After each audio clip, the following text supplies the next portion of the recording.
So let's try and make sense of the developments that have taken place today, the SCO Summit that will take place tomorrow, and of course, the bilateral with the Russian President Vladimir Putin. Joining me on this India Today special broadcast is Dr. Tara Kartha, former director at the National Security Council Secretariat. With me is Lieutenant General Raj Shukla, former army commander, someone who keeps a hawk eye on all developments along the line of actual control and the bigger picture when it comes to India, China, and the region. Professor Shrikant Kondapalli is Professor of China Studies at the Jawaharlal Nehru University, just back from China. And joining us from the United States of America is Alexander Slater, Managing Director at the Capstone Corporate Practice and a geopolitical expert on national securities, joining us on this broadcast. And Alexander Slater, let me begin by asking you, what's the view in the West of the India-China bilateral and, of course, the India-Russia bilateral that will take place tomorrow here in Tianjin? Gaurav, thanks so much for having me on. It's great to be with you and the other panelists here today. I thought your piece there ended very wisely, where you said that all of the gains that are ostensibly being made here in Tianjin between China and India depend on peace on the border. And as we've seen, that has been very hard to achieve recently. And depending on how you obviously measure peace, whether it's in 2020 or in 2023, issuing new maps, or even up until 2025, China's continuing issuance of new names on Arunachal Pradesh to kind of rename them in Chinese characters. I think this remains the deep view in the United States of what's going on here, that no matter the efforts on both sides to show a reconciliation, something that I would add predates the recent tension between India and the United States over trade and Russian oil. Yes. The long-term interests of the two countries just don't align. You have an armistice line from 1962, not peace between the two countries. And that is where, as you wisely pointed out, much of the tension arises from. We also, if you look into the future, there are some near-term catalysts that may arise that cause tension. It's unclear what the Dalai Lama's succession is going to look like. And that is something to China that is very, very sensitive. And of course, India also has significant interests in what happens there, given its close ties with Tibetans. And so I think in the West, the long-term view is that it's very hard to see how China and India really do reconcile, despite what's been happening over the last week. General Shukla, how would you view the visit of the Prime Minister to China, his interactions with President Xi Jinping, and the point that India has reiterated cross-border terrorism in all its manifestations? That was an issue that India raised. And what does that mean when you raise this with China, when you talk about battling terrorism together in a situation where a state sponsor of radical Islamist terror, Pakistan, is a part of the Shanghai Cooperation Organization, even though this organization was formed to combat terror, and Pakistan was involved in the Pahalgam terror attacks, and China was helping Pakistan? So, I think fundamentally India has to reconcile to the fact that its rise will be undermined by competitors, adversaries, neighbors, partners, and even friends like the United States of America, which the Trump and MAGA camp has been doing for the last 3 to 4 months. I think the Trump administration has taken a strategic view of the world, which is that they do not see strategic or the need for strategic convergence on China. Therefore, India is no longer useful. In fact, the Americans have been trying to do a deal with China for a pretty long time. So, I mean, if there is a problem on the LAC, that's one issue. The problems with the Americans are no less. These public broadsides, doing public diplomacy. I'll give you one example. There was a problem which the Americans had with India buying oil from Iran, but it was settled through mature, closed-door conversations. Yes. If you think you're going to bully a country like India, you are sadly mistaken. And while, there are still some people who are hopeful that we can pull the chestnuts out of the fire, I think at least as long as President Trump is here, we have reached the end of the road. And if that is the case, I mean, I've been a very, shall I say, rosy-eyed advocate of Indo-US relations. But if this is the new reality, may I suggest to my Indian and American friends that let's look at alternate options. And in that sense, we've been talking of the power shift to Asia for so Yes. long. It has not found geostrategic expression. So there are options. There are options in the positive meeting between President Xi and Prime Minister Modi. Let me deal with this issue of LAC once and for all. Listen, we have balanced majorly to the north.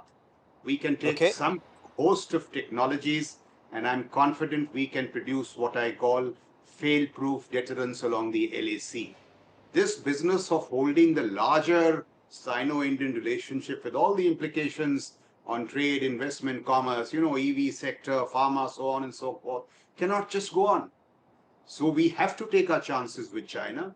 But now that Trump and his friends are misbehaving so badly, do we have an option? And look at this. If this positive conversation with China also converges with this time-tested relationship with Russia, there could be new problems for our American friends in Eurasia. Now, I'm not saying it will happen over a day or two, but long term, you are What an forcing us interesting, to take a look. yes, And this is not something of our what an own interesting volition. perspective, and let's dive deeper You into have this been at our neck conversation. for the last 4 months. Absolutely. Oh, that's such let's dive deeper into this, because I love your perspective, and let me bring in Dr. Tarakartha and Professor Shrikant Kondopalli one by one on this. Dr. Tarakartha, America is forcing India to find solutions with China, given the way Donald Trump has behaved, disregarding 25 years of investment in this relationship. And in this adversity, is this an opportunity? Should China come to the talks table with a clean hand? I mean, there's a big if in that, given the past track record, and who knows that better than all four of you on this panel. But Dr. Tarakartha, is this a new beginning, or is this too premature to look at it as perhaps, a new start or yet another false start? No, I think the fact that the Prime Minister is there at all is a start. I mean, he's decided to go for the meeting, which means there's been a lot of prep work done. He wouldn't go unless he was aware that there is going to be some amount of delivery. But however, the downside is that if you look at the two statements which came out from the meeting, again it's the same thing that we say that the border settlement should come first and everything else follows. The Chinese say just the opposite. That remains. It's there in the statement. However, like I said, it's at there's some very, very interesting developments taking place where China is, I think, moving very swiftly as it always does. It is also, trying to get Pakistan, Afghanistan, all area. It sees itself as a stabilizing force for the region. But again, what you said is very correct. It sees itself as the big brother in Asia. It can act as a stabilizing force. Let's see if that works. As of now, I don't see any sign of it. But that is the way Wang Yi's visit went in Pakistan and Afghanistan when they had that trilateral. Everything you see now flows from that Wang Yi's visit, and of course the prior ones with Jaishankar, etc. But I'm a little skeptical because like you said again, the trade gap is so huge. The trade gap with Russia, you've got nothing to export to Russia. Yes. So you have a problem here, and I would slightly disagree with General Raj Shukla. While the public noise is very large, and it is very, very bad, with Peter Navarro's threads constantly saying the most strangest things, but underneath there is still a lot Yes. of this thing going on. There's a lot of cooperation, and I know till recently even your Intel cooperation was fantastic. So that's not over. And if you see Chinese chatter, that is what they're saying. They're saying India will never leave the US. That is not true. We have our choices. But that is, if you see the Chinese chatter on social media, that's what they're saying. No, I've been watching it. In fact, I've been interacting with them. I've been interacting with several Chinese analysts here in Tianjin and in Beijing. It's a very interesting perspective that comes from them. So they're calling us fence sitters. They'll say, and they're actually telling us that, India will never take that hard decision in Asia's favor. However, Professor Kondapalli, when I asked them, yes, President Xi Jinping is talking about a multipolar world, but is he talking about a multipolar Asia where two Asian giants can peacefully coexist, which is India's civilizational philosophy. They may call it, the dragon and the elephant. I would like to see it as the dragon and the tiger, because India's economy and India's armed forces are roaring like the tiger, whether it's whatever happened at the LAC or Op Sindoor or, this fiscal growing at 7.8%. But you shed light on it, sir. You understand China so much better. Can the dragon and the tiger dance together, or is China trying to lead us up the garden path, as many in India argue, the Hindi Chini Bhai Bhai 2.0, 3.0 or 4.0? How would you see this, Professor Kodapalli? You've just been here also. Thank you, Gaurav, for having me on the show. As far as this meeting goes, there is the optics between the two leaders. Second, the joint statement that is to be issued after the summit meeting of the SEO leaders, and largely the bilateral relations. So first, the optics. We have seen in the statements of both the leaders, they have mentioned about civilizational states, global south, rivals, not partners, not rivals, and other words that the leaders have used: mutual respect, mutual trust, mutual sensitivity, and other statements.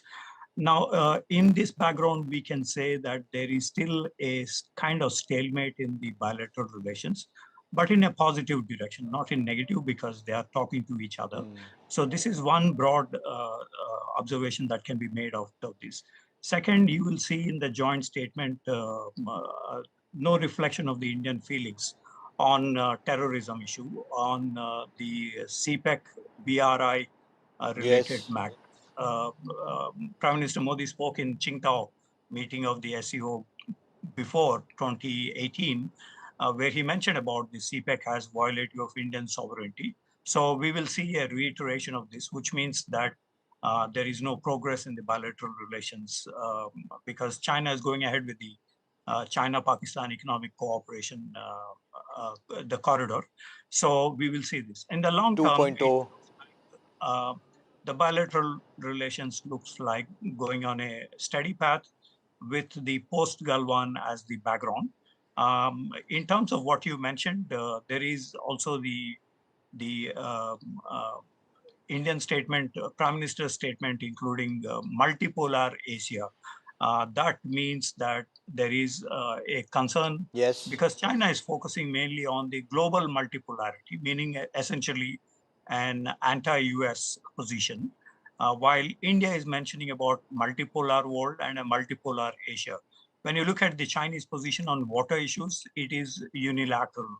When you look at the other issues like maritime, global commons, there is a unilateral position. So there is no meeting ground in this regard in Asian region. So we will see some friction generated in the longer term.